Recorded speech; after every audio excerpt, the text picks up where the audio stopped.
Welcome to Milan Recording Studios. My name is James Pavel Shakraz, and in today's video, I'm going to be comparing, once again, 3 different digital pianos. On the bottom, we have the Donner DEP20. On top, or in the middle, more rather, we have the Alesis Recital Pro, and on top of all of that, we have the Inovus i88. Now, what do all three of these have in common? Well, they all are reasonably affordable. Well, in fact, they're more than reasonably affordable. I'd say that they're actually more like entry-level digital pianos that all have 88 keys that are all fully weighted. So they actually have quite a few different things in common. Many of them have a similar range of sounds, a similar range of features, although some have more features than others. And as you might expect for digital pianos of this price bracket, none of them are truly perfect, but some do have some advantages over others. So we're going to be talking about those advantages and the disadvantages of all 3 of these instruments in today's video. Particularly the Donner DEP20 and the Alesis Recital Pro have been highly requested for me to review over the years and the recent months since the Donner has come out, and so I think it would be kind of cool to compare all 3 of these and to see what the similarities and the differences are between them. Before I get into that, though, I just wanted to briefly mention this stand that I'm using. You may recognize it as being new, especially since the last 3 keyboard comparison I didn't use this stand. If you're interested in a review of the keyboard stand by itself, let me know, because I'm going to be talking about some things that no one else who would review a keyboard stand probably would talk about.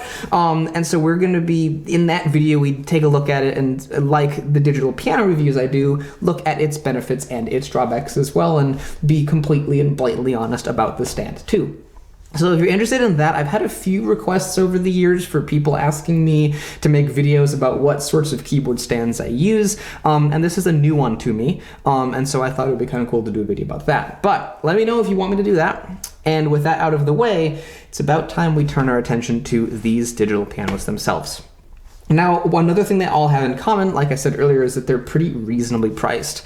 And all 3 of these can be picked up for around the price of $400 US. Prices may vary depending on country to country and just time of year and whatever the seller feels like charging. So you may not be able to find these for exactly $400 US, but they'll be in that price range, but probably between $400 and $500, and if you're lucky, maybe even less than $400. So they're all very reasonably priced instruments, and for a 88 key fully weighted instrument, unless you're talking about the used market, you're not going to find anything probably cheaper than that. So these are very affordable instruments that really appeal to the entry-level first-time pianist who wants an instrument that's affordable, that has the full range of keys, but that isn't going to break the bank and that will have enough features to get them started.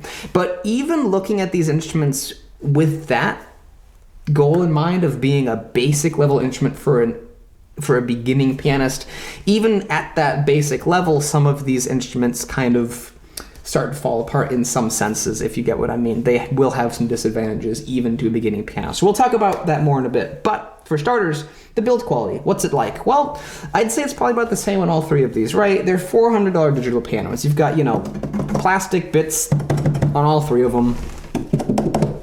And I'd say the build quality is about the same. It's adequate on all 3, and there's nothing really to complain about or to praise. They're just there. But what is interesting is that the damper pedal situation for each of these is unique, and perhaps you may not think you care, but actually stick around because it's kind of interesting. For starters, only 2 of these instruments actually come with a damper pedal, and those 2 are the Donner and the Inovus. The Alesis, although it's called a Recital Pro, does not come with a damper pedal, which is a standard feature on any piano that you'd be seeing that would be featured at a professional recital. So the name Recital Pro isn't really that accurate. They also, all 3 of them come with a music desk. It's just, a music stand. I didn't even bother to show them because they're all pretty standard. But the reason I brought up the damper pedals is because there's a few interesting similarities. Let me grab them all real quick. They're all down here on the floor, and let me just show them all to you. So this is the pedal for the Donner DEP20. Hopefully you can see it pretty well. It's a pretty standard pedal, but what's really nice about it is it actually has a polarity switch on the side. You can see the shape of it here. It's rectangular, it's pretty standard, but it's actually nicer than the normal pedal you would get with the digital piano of this price point. For the Alesis Recital Pro, I'm using the Boston BFS 40 pedal that came with my Krumar 7, and as you can see, doesn't it look oddly similar to the Donner DEP20's pedal? They are very similar. In fact, even the bracing on the underside is the exact same. So I'm pretty sure that Donner just literally just copied the design of this pedal right down to the polarity switch on the side. However, I know these are not the exact same pedal because of the feel of the Boston pedal that I'm using with the Alesis. This doesn't come with the Alesis. Feels nice, right? Feels like a good sustain pedal. This one feels like I'm stepping on a loaf of bread or something. It's very light and very squishy feeling. However, for this price point, this is actually a very nice pedal for the price point. And the fact that it's almost the same as this Boston pedal is pretty cool. Now, what's even cooler is the pedal that comes with the Inovus. Now, one little tip to Inovus, I think making a longer pedal cable would be nice. This is as far away from it as I can get.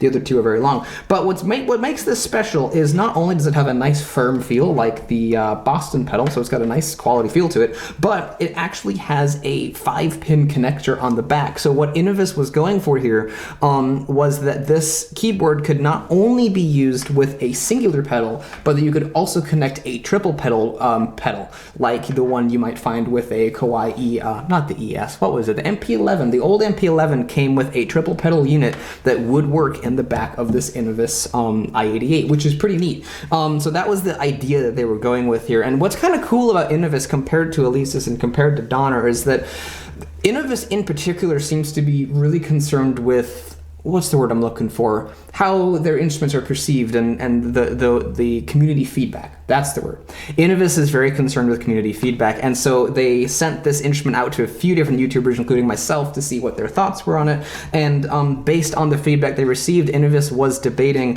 removing the 5-pin pedal thing because that's the only input that the pedal has, and replacing it with the standard 1/4-inch jack. I think it would be cool if they went with both, so you could either use a triple pedal or a standard 1/4-inch jack pedal. But it's pretty cool that Inovus listens to their community and listens to what people think of their products and makes changes very quickly. Another thing that I've heard Inovus is working on changing is the speakers. Let's move on to the speakers, in fact. Let's put these pedals away and talk about the internal speakers of all three of these.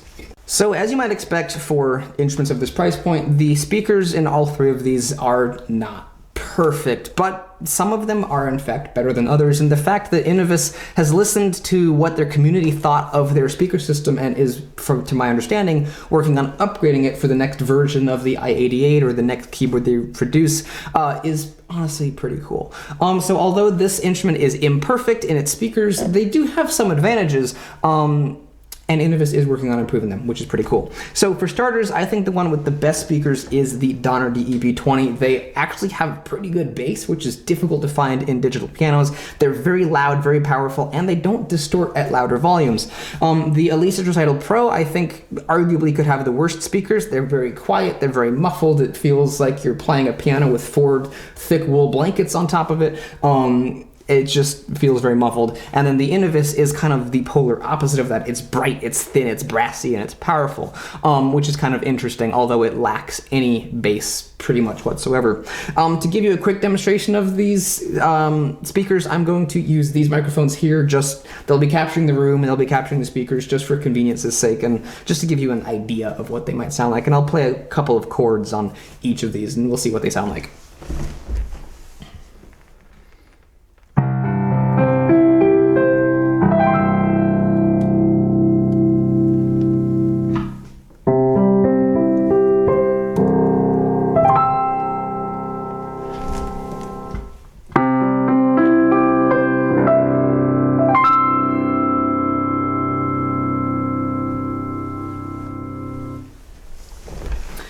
It's very interesting to hear the different approaches that these different manufacturers have gone with. Inovus went with the very bright, very treble-focused sound, which actually really helps the piano tone in the high treble. It makes it sound very nice, but there is no bass frequencies to back that up, so in the low bass it ends up kind of sounding shrill, unusually. The Alesis is kind of just meh. It just kind of feels like Alesis didn't really care which speakers they put in and just said whatever. And then Donner feels like they've really put some effort into what speakers went into this instrument. I feel like a blend between the Inovus's bright, sparkly sound and the Donner's kind of fat sound would be excellent.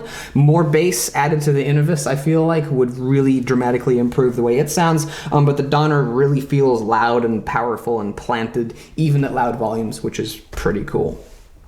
But now with all of that out of the way, I think it's time to turn our attention to the direct line outputs and listen to the raw signal coming from each instrument. The final thing I wanted to talk about before showing you what the signal sounds like is that only one of these has a proper direct line output in the back. But that's where things get really interesting. So the Alesis Recital Pro has a proper left-right line output in the back of the instrument. The Donner and the Inovus only have one in the back. But what's weird is that both the Donner and the Inovus have an input and an output right next to each other, just like you'd see with a direct line output, except one is in for an unknown reason and one is out.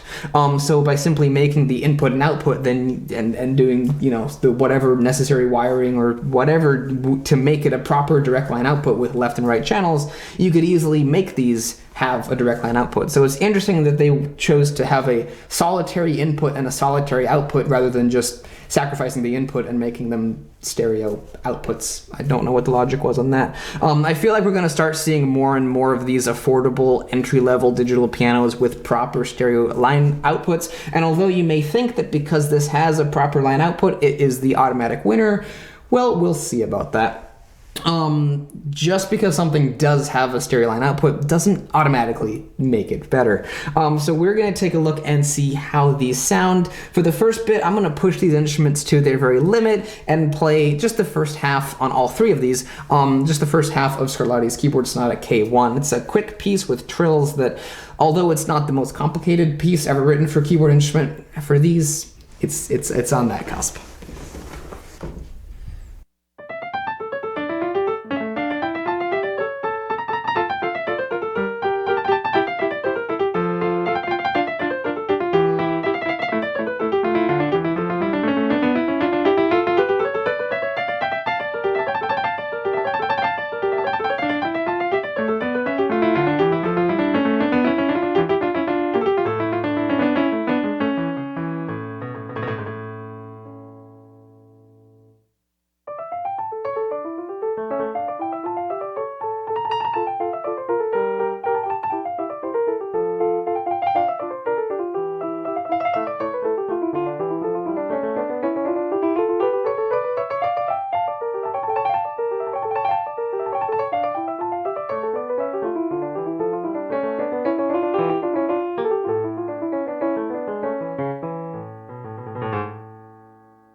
Two things I wanted to talk about before we move on with the video. First of all, something I had said earlier that I just wanted to clarify. I mentioned that the Alesis has two line outputs in the back, and the Donner and the Inovus only have one. And I believe I had kind of insinuated that the Donner and the Inovus were stereo. And while they are stereo, you typically, if done right, you will get a better sound with a proper line output where you have a proper left channel and a proper right channel. It's also much more convenient for recording, and it opens up more freedom. And if you're in a live situation, not only does it sound better, but you can do cool things like send one half of the signal to one set of speakers on one side of the stage and the other half to the other side to get a really nice wide signal and wide sound that you can't do with a singular plug coming out of the back. So I just wanted to mention that and make that clear. These are technically stereo, but when it's done properly, a direct line output pair of plugs is better. The other thing I wanted to talk about here is why I've moved the camera, and the reason I did so is that you could get a little better of a view of my hands, and as you can see when I stand up, my head goes away. And so I do apologize for that, but I figured it would be better to show you the keys and a little bit of the user interface of these three keyboards versus having the camera farther away and being able to see all of me at all times, but not be able to see the keyboards well. And since this video is about the keyboards, I figured it would be better to move the camera closer. So, what is the playing experience like of these three instruments? Well, as I've stated already, they are not perfect. None of these instruments, no instrument under $400 or even within that price bracket, between $400 to $500, would be perfect. And part of that's because everybody wants something different from every digital piano. Everyone wants something different. But the other reason for that is that just finding something that's perfect at this low price point just isn't going to happen. However, in my personal opinion, the action and the overall playing experience is the best on the Donner DEP20. Not only are their speakers the best, but the action is the most piano-like. Now, all three of these companies, if you went on their website and read about these particular products, would probably tell you that this action is just like a grand piano and it feels like you're playing a concertgrand or something like that, because that's what all these companies do. And that will not be true for this price bracket, but the one that comes closest to that would be the DEP20, which is kind of a surprise. You wouldn't think that Donner would really, some random company would really be able to do that good of a job, but I feel like the action of this instrument is probably the best of these three. The reason I say it's the most like a piano is because it's very heavy, and when I compare the feel of this to the practice piano that I have here in Studio B, which is actually sitting behind me by about 6 feet, the weight of this action, although lighter than the practice piano, is somewhat comparable, especially when you compare it to this and that. Now, I'm not saying by any means that this plays as good or better than a real acoustic piano, but it comes closer to being an acoustic piano-like experience than the Alesis Recital Pro and the Inovus i88 do. As you can hear, the trills were very strong on the Donner DEP20, especially that last one, and just the overall clarity I feel like was best, at least it felt best on the DEP20. Now, the Alesis Recital Pro is almost good. Almost, but it has one glaring flaw that I talked about at length in the full review of the Alesis Recital Pro, and that is a familiar flaw to those of you who have been following the channel for a while, and that flaw is that the black keys are a shade lighter than the white keys, and so that makes some of these trills that I played very unbalanced, especially that last one when I played that A flat. It just came out really loud and just angry sounding, and I couldn't do anything really to help that because that key is lighter than the others, and so even if I play it at the same velocity as I would the white keys, it's gonna be quieter. I would get the gram weights out, but because I've got it at an angle, they just slide off, and I did that in my full review, so I won't do that here. But what I will do is a very simple test. What I'm gonna do is something rather strange. I'm just gonna poke each key on the Alesis Recital Pro for a couple of octaves and just do a chromatic scale and try to play each note with the same exact velocity, then do the same thing on the Donner DEP20, and I'll tell you what to listen for when I'm done with that.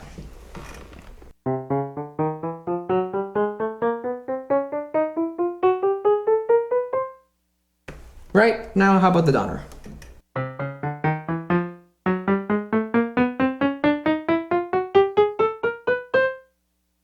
I don't know why my finger didn't want to push that one note, but can you hear the difference there? I'm going to exaggerate the problem and play it again.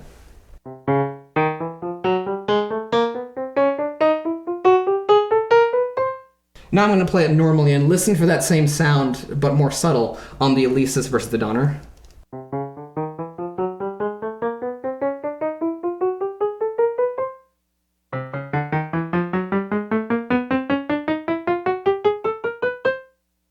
Hear how on the Alesis, every time I go to push the black note, it's a little bit louder and more accented than on the Donner. On the Donner, it's nice and consistent, and on the Alesis, every black key is accented and louder.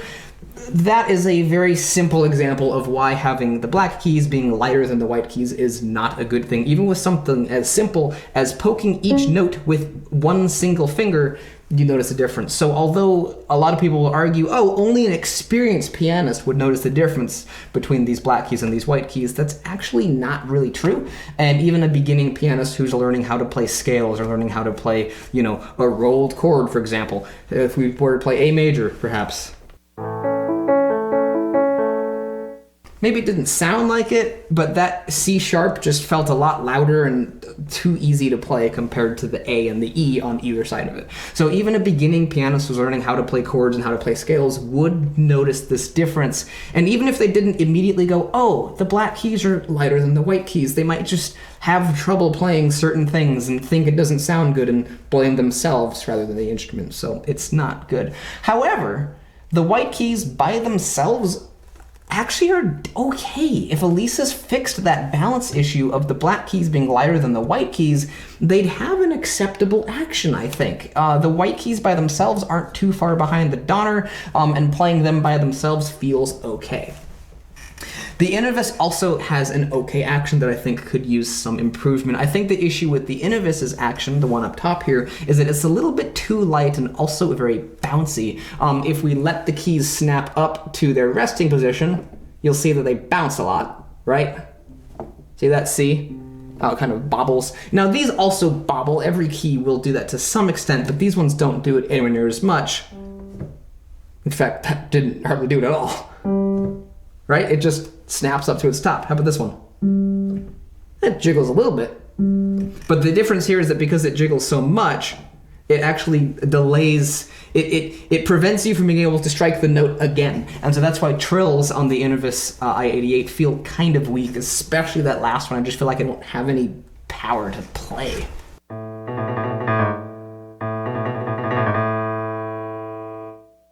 And the fact that the action is rather light does remove some of the controllability. Myself personally, I like to perform and practice and play on an action that's more on the heavy side than on the lighter side of things. I feel that dynamics are, as a general rule, if the action is responsive, dynamics are more controllable and the overall playability is more controllable. Whereas with a lighter action, it's very easy to make notes play a little bit too loud or sometimes even a little bit too soft, but usually a little bit too loud. So I think if Inovus made their action a little bit more heavy, a little bit less bouncy, it would be a very competitive action. And as it stands for a beginning pianist, it would be okay. The other thing about it is that it's very susceptible to being at an angle. I've had a lot of questions when I do these videos with keyboards that are stacked about how does the gravity affect the keys, because these are gravity affected, right? So when you push the key down, gravity pulls everything back into its resting position. When you're pushing the key down, you're fighting gravity, and then it resets everything again. So when you tilt the action, it can affect the way it plays, but usually I can get away with tilting these pretty steeply. You can see the Alesis is pretty steeply angled and it's not affecting it at all, and the Donner is also even angled a bit, and it's not being affected. But this one, if I tilt it down much more than this, that bounciness really becomes extremely prominent, and it just really detracts the playing experience. I'm not sure why that is, because I've definitely had keyboards at steeper of an angle than this, and been okay with it. But for some reason, the Inovus just doesn't like to be at an angle. So if you get one of these, you probably wouldn't want it to be on the top tier of your keyboard stand, unless you wanted to have it be kind of flat like this, which is also why I have to stand and play it. If I could angle it more, I could probably get away with playing it seated. But what about sounds? This is where things get interesting. For starters, you can hear that all three of these are pretty basic and pretty sterile, and they aren't going to have super high fidelity sounds. Something I would love to see a company do is create a very basic, bare bones digital piano with almost nothing in it except the highest quality sounds they could fit into an instrument and keep it as affordable as possible. And the reason it could be affordable is perhaps because they didn't have a lot of extra features like drum beats and arranger stuff, and all they had was just like a metronome and 5 super high quality sounds and a good action. And I've mentioned that before, and people said that the reason that's not a thing is because to get a good action in an instrument, that's really what raises the cost, not actually necessarily the sounds that go into it. But nonetheless, that's the sort of thing I'd love to see a company do someday. But these are not that. The Donner has 238 different sounds. The Recital Pro has 1, 2, 3, 4. It's got like 12 different sounds in it, and then the Inovus has, let's take a look at it, it has 199 plus 1, so it's really more like 200 exactly sounds. So these sounds are not going to be the highest quality sounds you'll ever hear, but for a beginning entry-level pianist, I think they would be okay. However, here's a really interesting revelation that I've made about the Donner and the Inovus. And I really wanted to mention this in my Inovus review, but I've held off until now. If we can't really take a look, so I'll read to you what's on the screen. On the Donner, the first sound is voice 000, and it's called grand piano, with piano abbreviated as PNO. If we look on the Inovus, our first sound is 000, and the sound name is grand piano with PNO abbreviated for piano. Seems very similar, right? Let's move on to sound number 2 here, just really quickly. On the Inovus, it's called 001, bright piano, with bright spelled B-R-I-T-E, and piano abbreviated like it was before. And that's the same thing down here. How about sound 2? It's called EG piano. How about sound 2 up here? E, G piano. And if we take a listen to how they sound, we'll hear that they sound the same.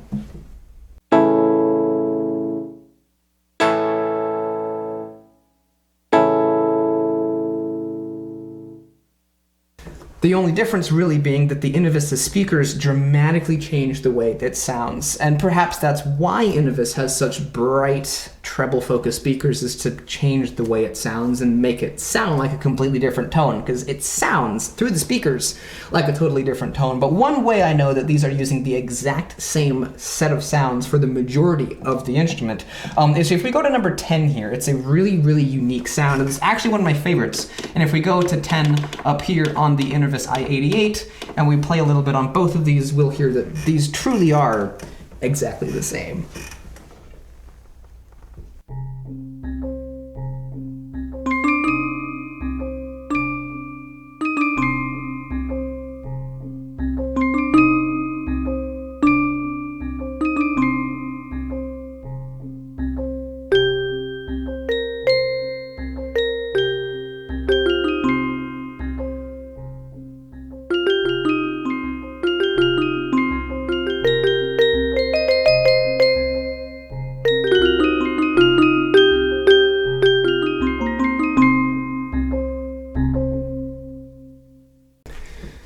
So that's just a really interesting and unique sound that honestly is probably my favorite sound out of both of these two instruments. It actually sounds good. It really actually sounds cool. And it's actually just neat sounding. Now, what I thought I would do here is to highlight the differences between the Inovus's speakers and the direct line signal, and just the fact that these two are using nearly the exact same samples or sounds or whatever you want to call them. I'm going to go back to the beginning, back around to acoustic piano 1, or actually it's 0.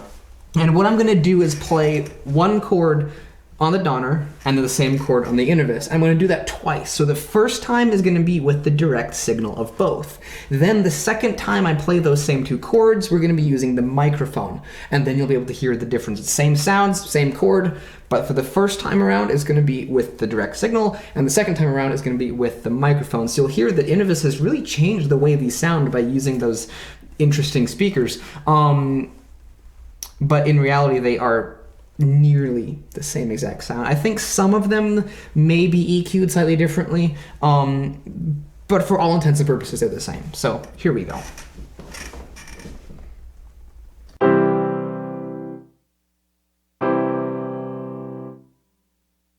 Now this is with speakers.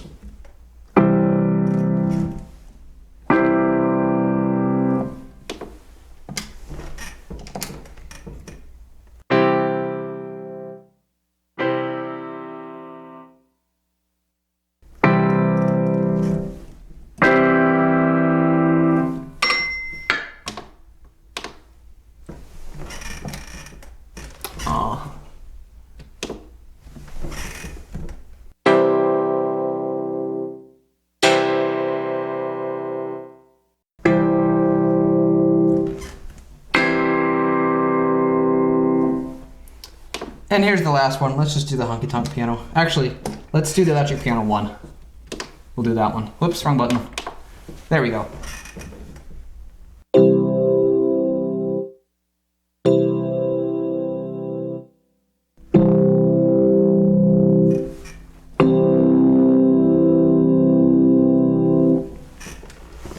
So that, I think, is a really interesting test of not only how similar are these two instruments, but also what do the speakers sound like with the exact same sounds running through them. So let me know what you think of that. But it's very clear to me that these are running on nearly the exact same sample. For example, the electric piano 2, if we go to that, you'll hear there's this strange buzzing, artifacting, there's this extra noise that's not meant to be there. It almost sounds like a sawtooth wave or something. And it's present in both of these for electric piano 2. Now, I believe, if I remember right, the Donner, it's present only in the treble, but with this, it's present throughout the whole instrument. Let me just mess around with that and see if I can find it. Hear that?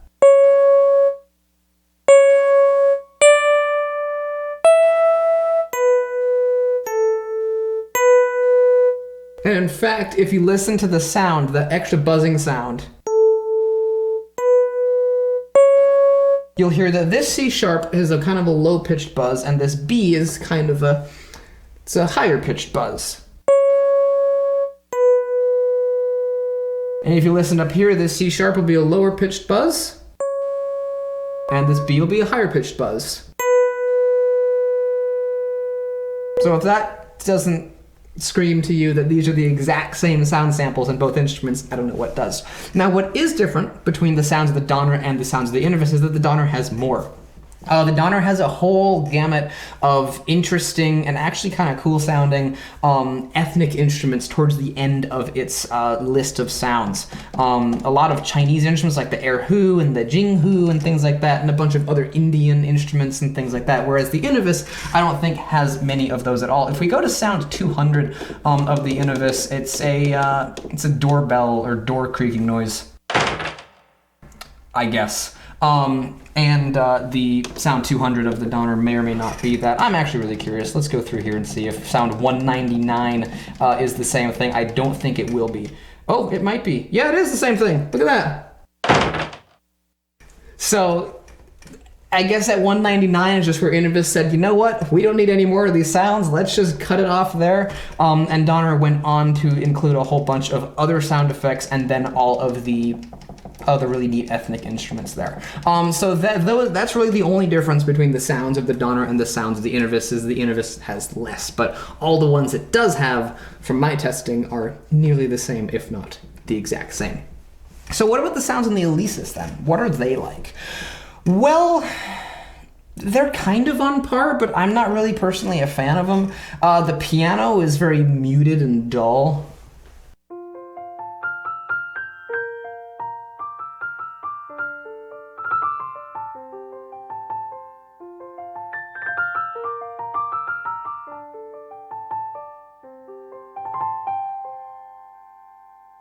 Compare that to down here.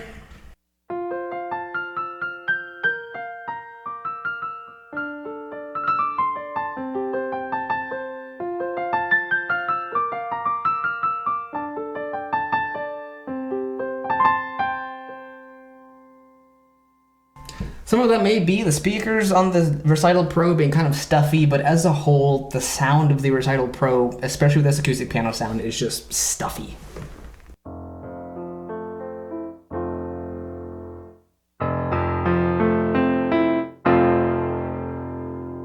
I'm gonna play that same bit again using the speaker so you can hear the difference that I'm hearing.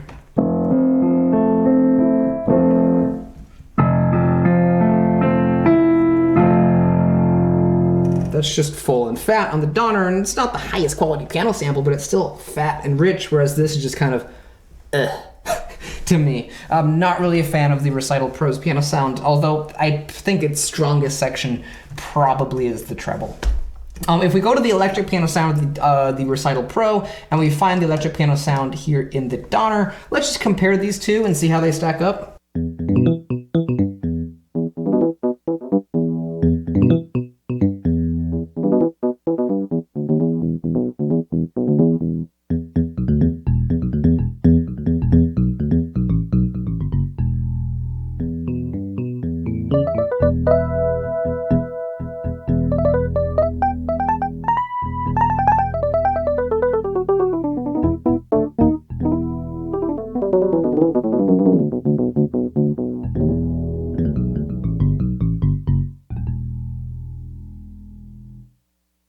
Neither of them are really amazing, what can I say? Up next is organs, and I know that there's some organs on, and again, I'm only using the Donner so I don't have to keep standing up and sitting down, but if we go to sound, let me find the organs, here we go. Sound 16 on the Donner is a Hammond organ, and let's find sound 16 on the Inovus. 14, 15, 16, Hammond organ, they're even abbreviated the same way. So just for more clarification that these are in fact the same.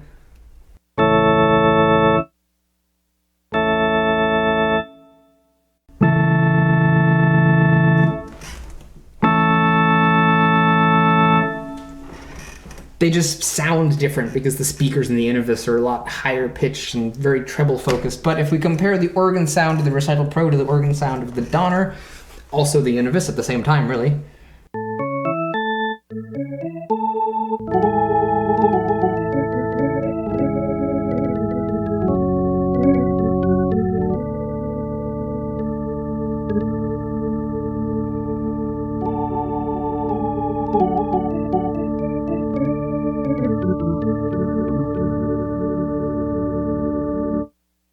Neither of them are great, and actually I feel like they might have paired very well together. I think that sounded a little better than I had thought they would, honestly.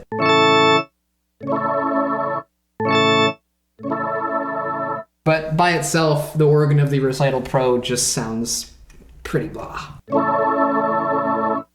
There's also a harpsichord sound of the Recital Pro, and I think there's one somewhere in here. I probably couldn't tell you where it is. It might be underneath in here somewhere. Celesta clave, here we go. Sound 6 is the harpsichord. Let's do a little comparison of those.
Some more Scarlatti there for you. I was trying to think of where I could jump up to the next, to the upper manual here, which is really far away, so that's what that was all about. But those are the two harpsichord sounds on here, and they're interesting.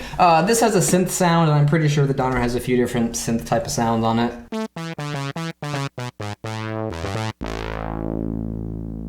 But they're probably somewhere around sound 130 or 140, so I'm not going to scroll through there and find those. We've also got some acoustic bass sounds on both of these here. And again, I'm using the Donner. All the same sounds are going to be found on the Inovus as well, and through the direct signal, they will sound nearly the same. So we've got an acoustic bass sound here.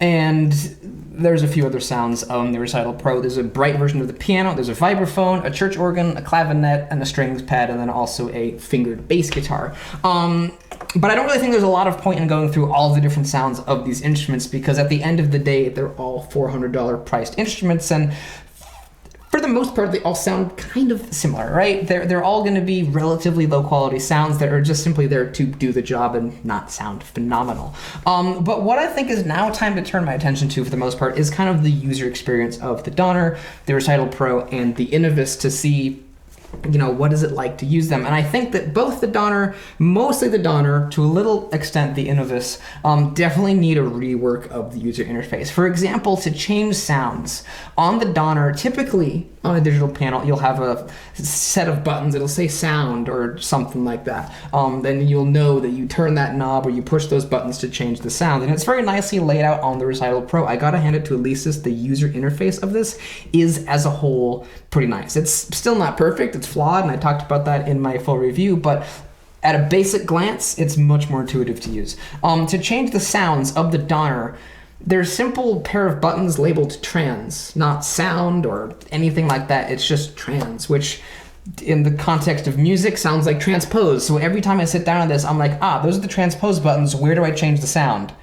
And then I realized that those are how you change the sound. But not only that, to make the sound increase, to go from sound 32, the acoustic bass, to sound 33, I hit the button on the left, not the button on the right, because usually to the right is more and to the left is less, but it's the opposite on here. And it's labeled, you got a plus and a minus, but it should be the other way around in my opinion. It's just weird, it's quirky. And on the Inovus, it's also a similar story, but not quite as bad. It's labeled, the buttons to change the sound are in the right position, going to the right makes it go up, and going to the left makes it go down, but instead of being labeled sound, they're labeled data, and those two buttons also also dual as the demo buttons. So again, I go to the Inovus, I'm like, how do I change the sound? It's not data or demo, it's gotta be sound. And then I realize, oh yeah, no, it is those two buttons. There's also a button on the Inovus labeled tone and rhythm, and I keep going to that thinking that changes my sound, but on the Recital Pro, to change the sound, you have a row of buttons here. You got piano, electric piano, organ. You can see me going in here and pushing these buttons.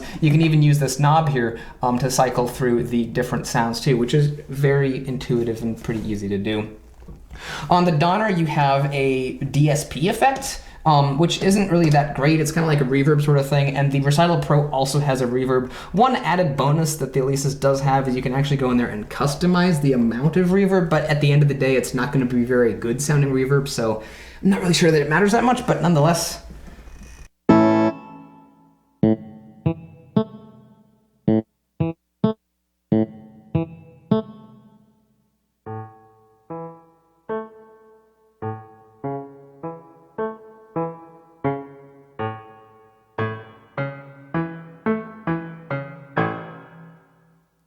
And off the top of my head, I don't remember if the Inovus has a feature like that, but looking at the user interface, it doesn't seem like it does. On both of these instruments, on the Donner and on the Recital Pro, you have a metronome button, which is pretty neat. On the Donner, you also have a rhythm functionality, so you can play some drum beats and change what beats they are. And you also have that feature on the Inovus, and the Inovus has the additional feature of being able to do fills and intro and endings to your drum beats. That's one of the big things that separates the Inovus from the other competitors in the price bracket. I came up here to turn it on, and I don't remember how to even turn it on. It's not the metronome button. Is it just start? Like, how do I make it go? Why is this difficult? That's not that. Sync start, there we go. Okay. It's a button labeled start stop. I guess it would be more clear, but I was looking for a play icon with like, I don't know. Something about the user interface of both the Inovus and the Donner just makes my mind go, wait, what? How do I make this work? And I don't know why, but something about it does. But nonetheless, the Inovus does have that feature. You've got some drums. You can also do intro and endings and some fills and stuff like that. So, for example,